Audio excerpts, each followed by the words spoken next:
CityCast Pittsburgh is supported by Fulton Commons.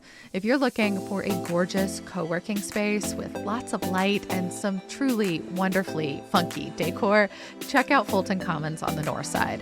The historic but very well renovated old school building is deep in the neighborhood by a park, tucked away but still super close to anywhere you want to be. They've got offices and common spaces. It's perfect for organizations or individuals, and they even have a shared food production kitchen on site. So there's lots of food-related events for their members. If this sounds like your dream co-working space, visit fultonpgh.org to request a tour. This episode is supported by Perico Gardens. Jens, I bought a house a couple of years ago, my very first, and I've mostly spent that entire time ripping out all the old, half-dead shrubs to give myself and my yard a blank slate. But now I don't know what to do. If you are like me and you maybe need a little help getting started, you might try Perico Gardens. They're a garden design service here in Pittsburgh geared toward new homeowners and anyone who needs a little more expertise to get their garden going. They check out your yard. They give you personalized recommendations for anything you want: trees, shrubs, flowers, and more. Visit pericogardens.com to book your own design consultation.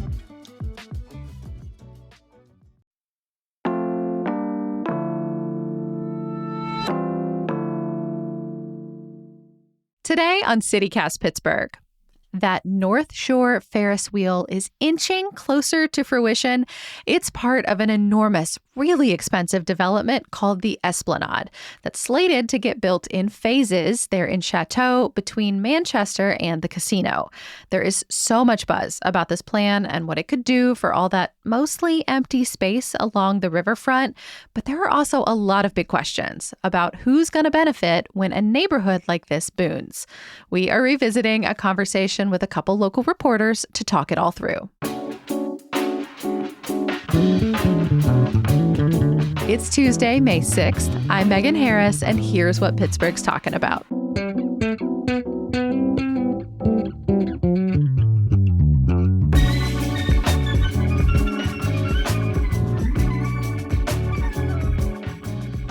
I'm with Rich Lord, the managing editor over at Public Source, as well as Eric Jankowitz, the economic development reporter. Thank you both for coming in.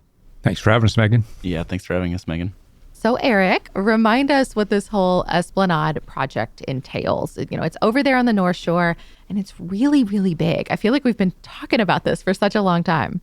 Yeah, right next to the casino. Also, the trail is over there, and the developers, Pyatt, they plan on incorporating the trail somehow into it. So they kind of envision 6 to 7 buildings going up, and that there would be like a certain amount of like green space put aside, and then a certain amount of like retail, and then residential apartment units. Yeah, it's really a mixed use space. I mean, Rich, I'm looking at you because I feel like you have the most experience in this room in town.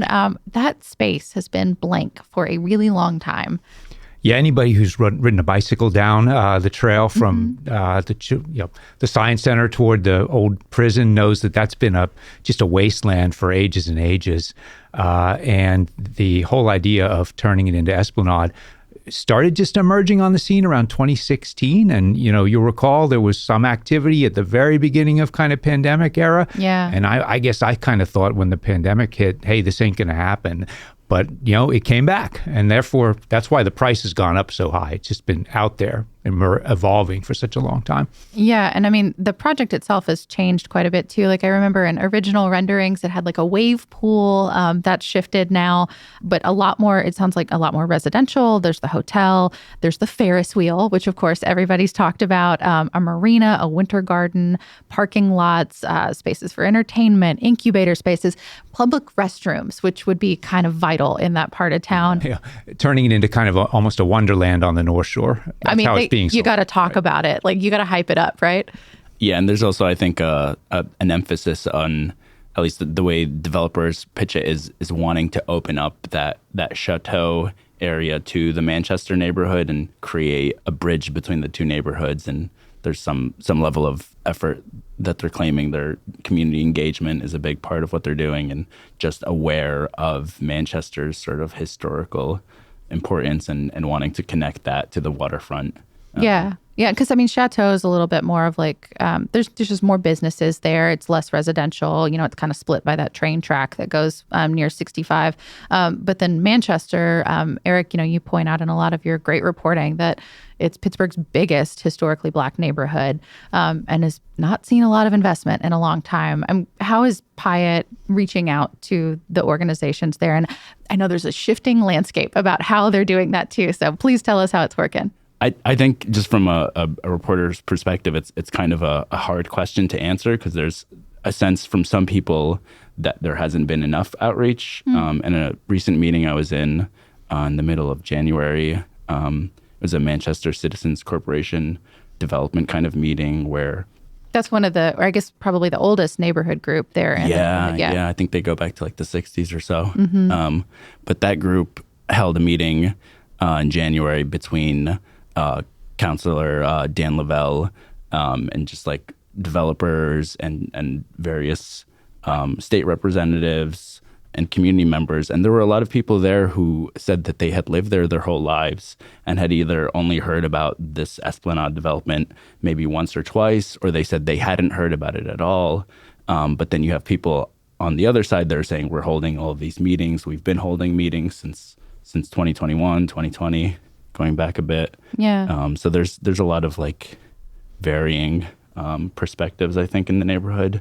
And one of the other things that some people in the neighborhood kind of mentioned was this sense of like, how are we going to be able to like enjoy the benefits of this development? They're like, where were you guys when Manchester was like, you know, in the mention of gang wars and violence? Like, where were all of these like development interests when we were like really suffering here? And now that like it's like maybe raising in real estate value, you have all these developers coming in. Where were you guys before? Why aren't you including us now? So there's like a sense of like almost like hurt or rejection from some people in the community, I think. Yeah. I mean, one of the other things I was struck by is just like, I didn't realize that there's also this like, you know, regulatory hurdle too, to like bargaining with a developer, that you have to be like officially registered. You know, this Manchester group you were talking about, they're not. But a couple other groups have come up to go through the process and get themselves registered so that now they can sit at a table and try to, you know, argue for some of the community benefits that like they've seen their neighbors in the Hill District argue for, you know, as they bargain with the Penguins. Yeah, towards the end of last year, it felt like there was kind of a scramble in the neighborhood to have like official representation through registered community organizations. And the result of that is now they have two. They have the Manchester Chateau Partnership Alliance, and they also have Manchester Neighbors. And both of those groups have said that they support the Esplanade development, including Manchester Neighbors. They are just concerned with how that development will benefit longtime residents of Manchester. And there's more concern and skepticism from members of Manchester Neighbors that maybe they won't get a slice of the pie, so to speak. Yeah, and you talk about this in some of your reporting too, that the folks in charge of Manchester Neighbors used to be in charge of the other group that's not officially registered. It's like, it feels very Pittsburgh to me that like there's so many pieces where folks are connected in different ways in one, you know, neighborhood in Pittsburgh. It always goes back to history, doesn't it? Yeah, you'll remember even 10 years ago in places like Lawrenceville, there might be three groups informally vying to be kind of the voice of the neighborhood. And about 5 years ago, the city created this program where entities could become, you know, kind of the official voice, the registered community organization. But they didn't put together much of a process for deciding who would be that official voice. And they allowed more than one group to apply to be the registered community organization. So now you have in a couple places in the city, 4 or 5 RCOs officially representing given slices of the city. And in Manchester, you've got 2 RCOs rooted in some decades-old rivalries, now kind of attempting to kind of claim the mantle of, you know, voice of Manchester. Yeah. So how's it going? Have they been able to talk to developers? I know they just got registered recently. I think the next sort of step or the next possible battleground, so to speak, that we'll see on this of kind of seeing who demands what from the developers will come once the actual phases of the development start going through. And they'll have to go through City Planning Commission and Urban Redevelopment Authority Board. And both of those government bodies have have like a place for the public to sort of give their input or share their opinion. Is that going to be all of Pittsburgh or just like Manchester neighbors, that kind of thing? Like All of neighbors, Pittsburgh. lowercase n neighbors, like people who live there. No, it'll be all of Pittsburgh, yeah, because you're the Urban Redevelopment Authority, City Planning Commission. That's like a citywide thing where they advertise or put out their information to the whole city, and anybody could speak, and who knows what value, somebody from Polish Hill will have versus somebody from Manchester. But in theory, everybody sort of gets a whatever the 3-minute time to speak or whatever it is. Yeah. I mean, I can imagine like if you live in Hazelwood or say Homestead, you might have a strong opinion about how things are done on the other side of a train track. You know what I mean? Mm-hmm.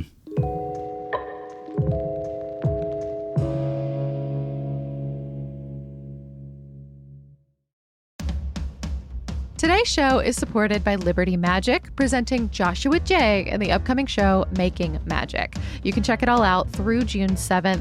Magicians don't usually reveal their secrets. It's sort of the thing. But Joshua takes his audience behind the curtain, so you can actually see how the tricks get developed. He's bringing new magic to his debut at Liberty Magic here in Pittsburgh, and he's going to be dazzling us by blending storytelling with sleight of hand. You might have actually seen him before. He designed illusions for Game of Thrones. He's made appearances on late night TV. He's even actually fooled the experts, Penn and Teller.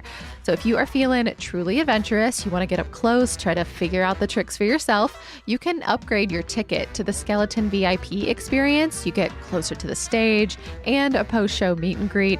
Liberty Magic's shows truly offer you a one-of-a-kind experience, super easy to access, but hard to forget. Get your tickets at trustarts.org/magic before they disappear. Today's show is brought to you by Aura Home. This Mother's Day, don't just tell the moms in your life how much you love them. Share what's going on in your world in a way that can stick with them for years to come.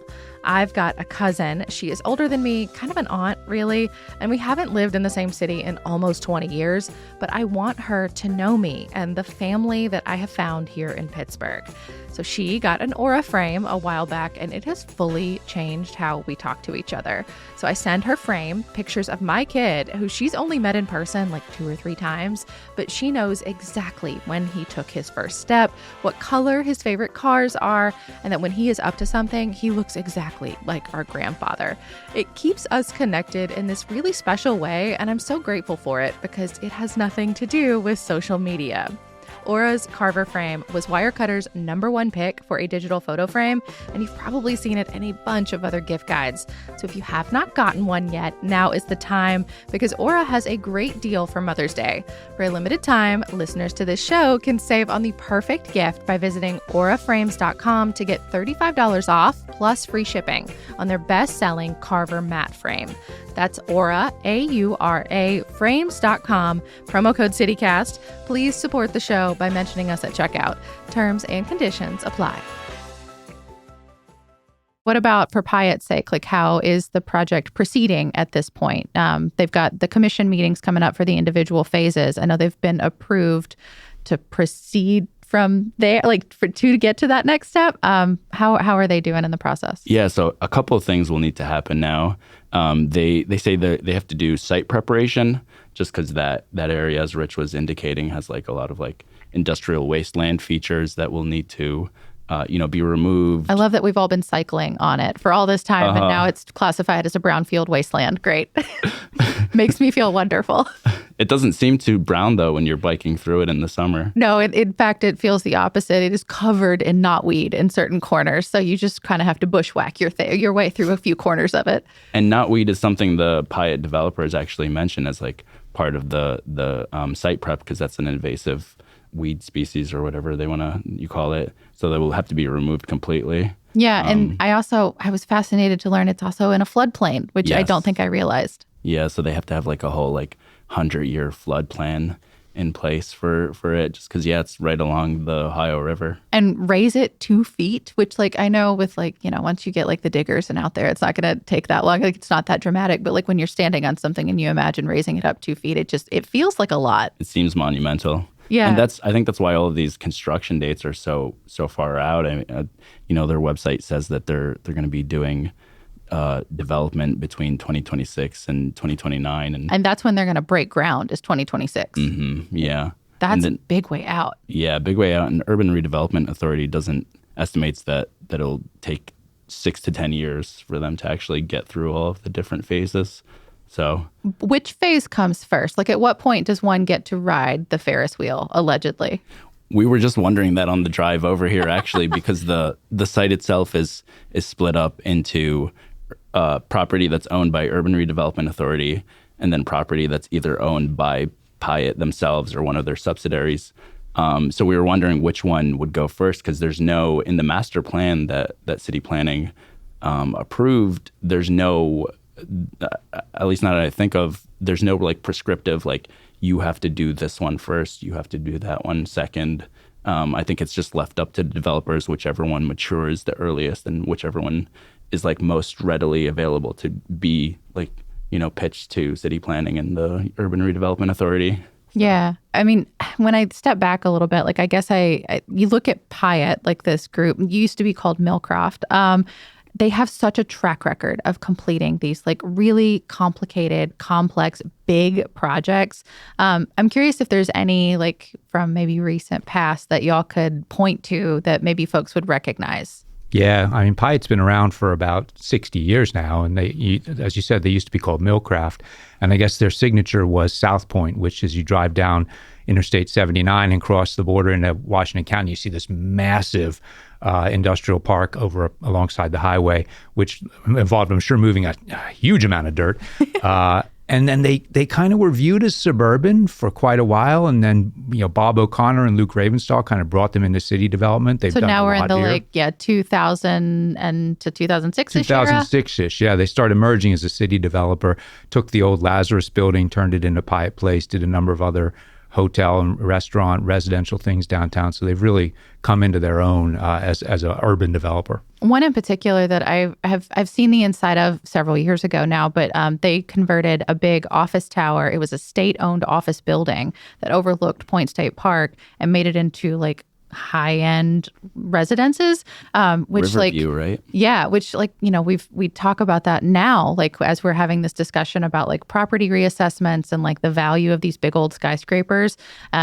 This company has actually done that. They've taken the step of converting a probably not very pretty office building and making it into apartments or condos. With one of Pittsburgh's first car elevators, as I recall. Oh, fancy. I mean, what's y'all's prognosis in terms of the next step of the process? I feel like you both have lots of experience now following some of these big development projects and kind of keeping folks abreast of the changes as they come.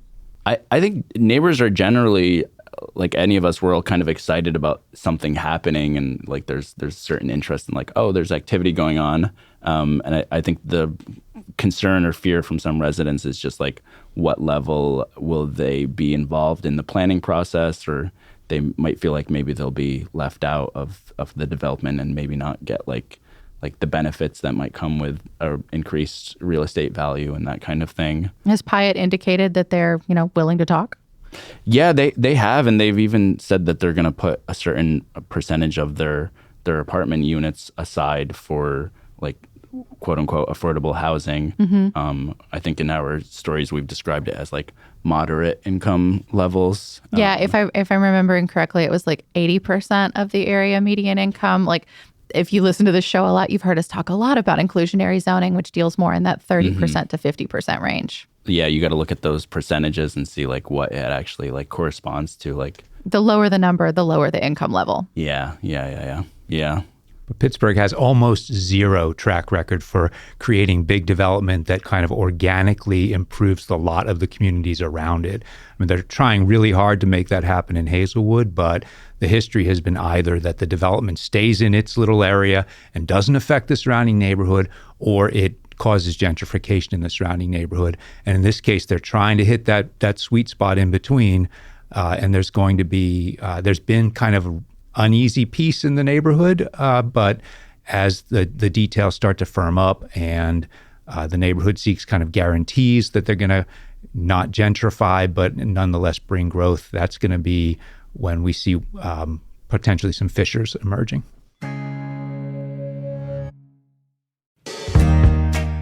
Hey, CityCast. Something I appreciate about the Cozy Earth Mother's Day sale is that they know motherhood looks different on everyone. So whether you're raising kids, dogs, or cane, all moms work hard and they deserve comfort. So let me tell you about these Cozy Earth sheets. They feel like cool water in a sort of, is this the Ritz-Carlton or my own bedroom kind of way. The pajamas are what I imagine celebrity moms sleep in, buttery soft. You're looking for the right gift because the women who raised you feel like home. And they are going to love Cozy Earth bamboo pajamas, and I know this because it's 3:24 p.m. and I'm still wearing mine. To celebrate moms everywhere, Cozy Earth is supporting your favorite local podcast and giving our listeners a special promo. 45% off site-wide. This is a luxury brand, and that is a mind-blowing deal. Use Cozy Pittsburgh to take advantage of 45% off at CozyEarth.com. Can they make any kind of guarantees in that way, like, to try to prevent gentrification? I mean, once the market takes off, there's no really controlling it by the public sector, but the closest model you can look at would be what they're attempting to do in Hazelwood, where there's a giant development, Hazelwood Green, occurring slowly. And there are concerted efforts by, the Heinz Endowments, some of the other foundations, to secure properties and kind of lock them down as affordable residential for the long term. Whether that'll be enough, remains to be seen, but that's the only model that's been really vigorously tried here. Yeah, and the other challenge is even before you have anything being broken on like the Esplanade, there's no construction there, but you're already seeing residents in that area saying that the value on the homes in that area is like starting to skyrocket. You mean like if they just look at like Zillow, for example, they can see that their home is now suddenly worth a little bit more? Yeah, and leading up to writing some of these stories, I also just went on Zillow just to see how expensive some of the houses there are. And it's like houses that are not move-in ready. Like you'd have to do serious renovations to live there. Because they are beautiful on the outside. Some of those facades are just stunning, but a lot of them have just not had a lot of love for a lot of years. And now they're going for more than $200,000. And, the residents are sort of looking around and being like, what? How am I going to continue to live here? If you're a renter, suddenly your rent might go up, or maybe, a company from outside somewhere sees that this development is going to come and, they want to get ahead. So they buy the building you're living in. Boom, they kick you out if they want to and, start charging more rent. Like no matter what the developer wants to do as far as doing right by the neighborhood, you can't control those outside market factors. And so that's what a lot of the residents are contending with and are worried about happening, is just that they'll be priced out of their neighborhood before any promised affordable housing comes. Is there anything the city can do to mitigate any of that on the front end? You indicated a little bit with inclusionary zoning. I think that's one way they've been trying to tackle this issue. You've seen a number of decades now of folks moving into neighborhoods that had been disinvested after the late 60s and kind of organically rehabilitating. And oftentimes it's white households moving into largely black neighborhoods. Manchester, the racial balance has shifted in Manchester. It's significantly more white than it was a decade ago. And as folks have kind of become urban homesteaders there, prices have gone from kind of the mid 5 figures for a house to, as Eric mentioned, $250,000. There was even a place, I think, listed for above $500,000 recently in Manchester. Yeah, and when you pull out of that neighborhood itself and you start looking at other North Side neighborhoods, they've also experienced a pretty high rise in price in real estate and that sort of thing. Even when I moved to the city in 2017, one of the first places I lived was on Buena Vista Street in the Mexican War Streets. I was paying maybe $700 for my rent for a 2-bedroom. And, towards the end of living there, like 2019, 2020 or so, it just became too expensive even to rent. I mean, I wonder how much of that is, just it's the story of the city. And a lot of our city neighborhoods, particularly ones that are trying to reinvent themselves to some extent, like, the North Side has been doing all of this work along Federal Street and East Ohio Street. And they've been talking about trying to work on that 65 corridor forever. Some of that probably would have happened anyway, but I imagine a huge, maybe eventually billion-dollar development is going to radically shift how quickly it comes. Yeah, and I think we all generally like nice things, and it's just a question of who are those nice things for, and how do you get everybody to be able to take advantage of those nice things, especially once you start thinking about developments divert taxes, or they you have like tax credits that cities will give. And so that's where organizations like Manchester Neighbors are like, okay, great, you're doing this project, you're using our taxpayer dollars, how are we benefiting from it?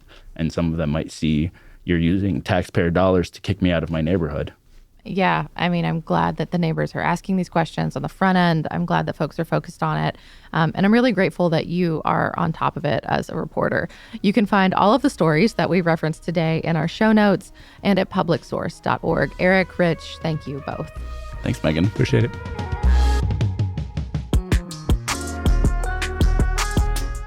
That is all for today here on CityCast Pittsburgh. Thank you again so much to everyone who became a CityCast Pittsburgh neighbor. Shout out to Mary B, Nick A, Katie W, Cameron J, Miguel RL, Tamara S, Annalise V, Chris G, and Akasha W. You guys are really the best. If you joined during our membership campaign, please be on the lookout for an email with a link to order your free CityCast Pittsburgh mug. And we're going to be pulling the winners of 2 pairs of tickets to the Heinz History Center's newest exhibit later this week. Reminder, that is for any CityCast Pittsburgh neighbor, new or longstanding. We're going to be reaching out to those winners directly no later than Friday. May the odds be ever in Yin's favor. We'll be back tomorrow morning with more news from around the city. We'll talk to you soon.